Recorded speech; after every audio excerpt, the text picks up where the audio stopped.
I created 5 new cards for the Arizona Diamondbacks that I want to see in MLB The Show 22, and I am going to share them with you guys today. Let's go. Woo.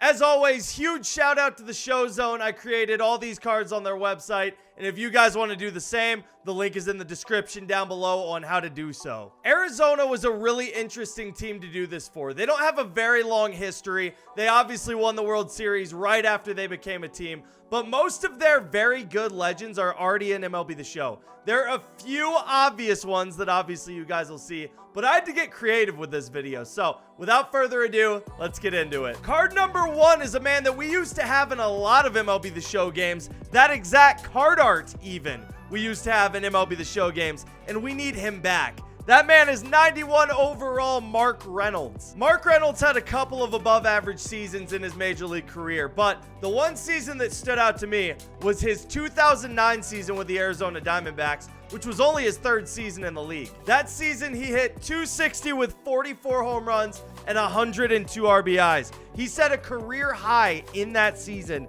in home runs, RBIs, runs scored, hits, doubles, steals, slugging percentage, and OPS. So to say that he broke out was probably an understatement. His 2009 campaign was also the only season in his career that he received MVP votes. The big knock with Mark Reynolds, and we will see that in the attributes on his card, is he will definitely whiff on a lot of baseballs. He led the league in strikeouts 4 years in a row, and this was one of those years in 09. For his attributes, I gave him 73 contact right, 60 contact left, 117 and 109 on the power. Big time pop. That is going to be the tool that plays with any Mark Reynolds card. Only 45 vision, 52 discipline, 83 clutch, 23 bunt, 25 drag bunt, and 99 durability. He was also a below average fielder at third base. He only had a .945 fielding percentage in 09, 71 fielding, which might be generous, 78 arm, 75 accuracy, and 82 reaction. The reason why Mark Reynolds stood out to me as a card that I would like to see in future games is because, like I said,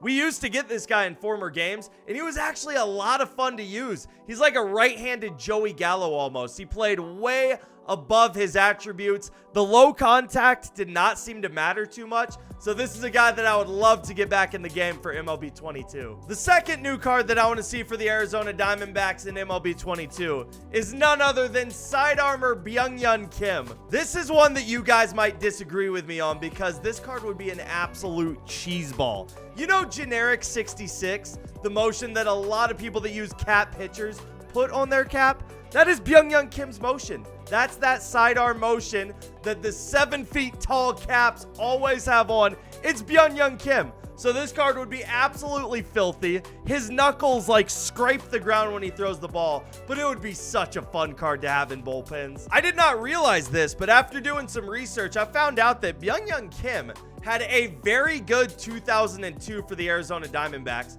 and specifically, he was fantastic after the All-Star game. During that season, Kim went 8-3 with a 2.04 ERA and 36 saves. He also went to the only All-Star game of his career that season. So obviously, very good numbers for a reliever, but like I said, this man found a way to crank it up in the second half. I guess his only All-Star game inspired him. He had 34 innings pitched in the second half with a 1.59 ERA and 14 saves for the Diamondbacks. He only gave up 29 hits in 34 innings and also only gave up 1 home run in the second half. He was absolutely dominant during that span, and I think very deserving of a 90 overall card.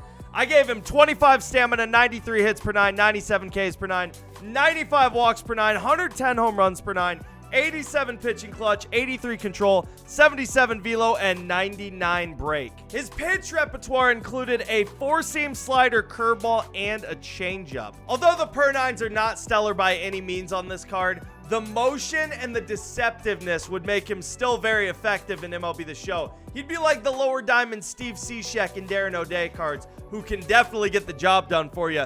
And early on in a game cycle, this would be such a cool card to use. Card number 3 is a man that we have had in MLB The Show games as recently as MLB 20, and we need him back. That's 97 overall Matt Williams. Matt Williams had a lot of good seasons for the San Francisco Giants, but he had 1 year in particular in Arizona that he went off. That was 1999. His slash line was 303, 344, and 536, which was good for an 880 OPS. That year, he also had 35 home runs, 37 doubles, and 142 RBIs. He was an all-star, and he finished 3rd place in the NL MVP voting. That 1999 season, he was also a lefty killer. His slash line against lefties, 333, 396, and 610. He had 24 extra base hits against lefties and only 177 ABs. He was also very clutch for the D-backs that year. He had a slash line of 339, 396, and 638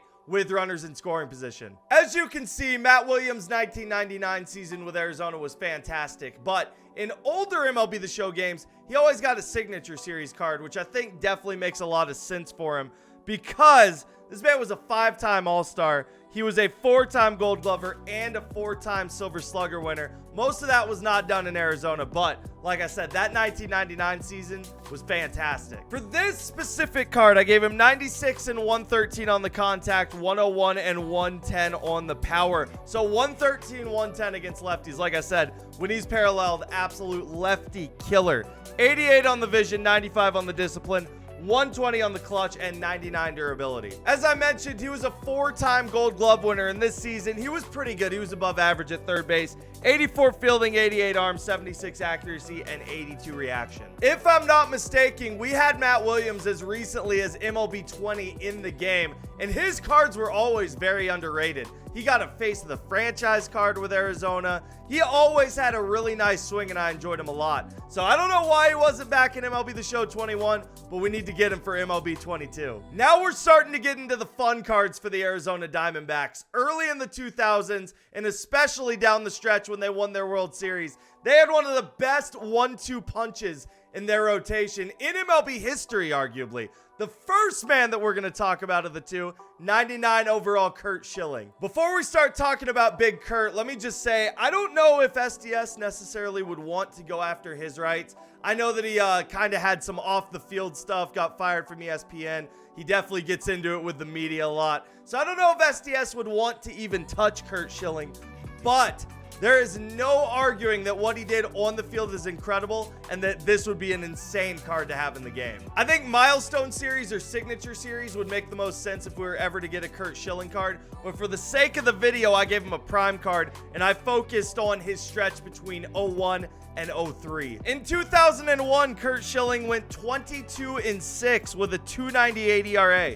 He led the National League in wins, complete games, innings pitched, and strikeout to walk ratio. He was an all-star that season. He finished 2nd in the Cy Young, top 10 in MVP votes as well. And as we know, they won the World Series, and he was co-MVP of the World Series. 2001 for Curt Schilling obviously would be very hard to top, but in 2002, he was also very good. He went 23-7 with a 3.23 ERA.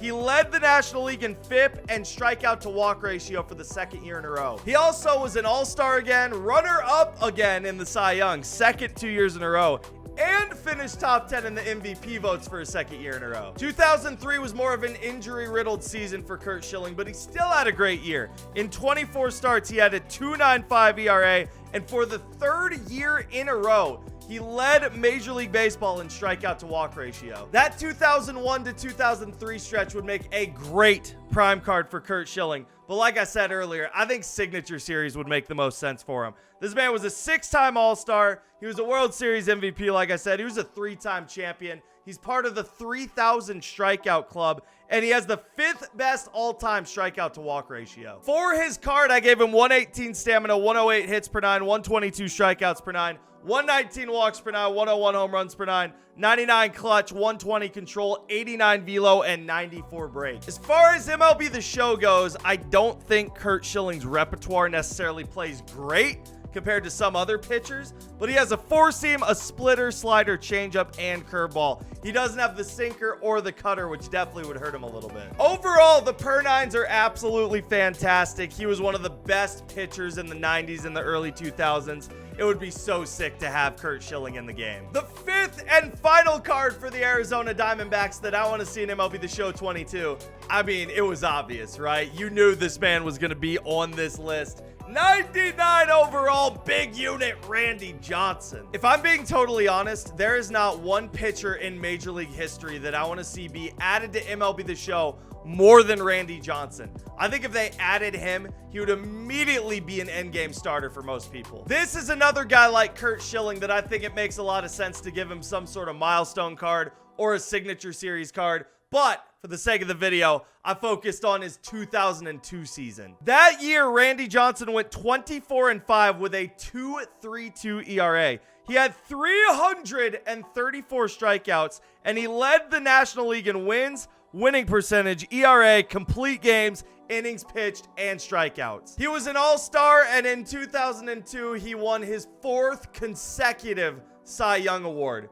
He won 4 Cy Youngs in a row. That is nuts. He also finished top 10 that year in MVP voting. Although his 2002 was great, obviously, like I said, it makes the most sense to give him a milestone card or a signature series card. He's a Hall of Famer. He's a 5-time Cy Young Award winner, a World Series champion. He was the co-MVP of the World Series with Curt Schilling, and he's second all-time in career strikeouts with 4,875. Randy Johnson is arguably the most dominant pitcher in Major League history. If we got this man in the game, people would absolutely lose their mind. So you know I had to make his card juiced. I gave the big unit 115 stamina, 117 hits per 9, 125 Ks per 9, 90 walks per 9, 119 home runs per 9, 120 clutch, 95 control, 99 velo, and 99 break. He also has a pitch repertoire that would 100% play in MLB The Show. He has a fastball that could get up over 100 miles an hour, a power slider, a splitter, and a good sinker. Now that we have Pedro Martinez in MLB The Show as of MLB 21,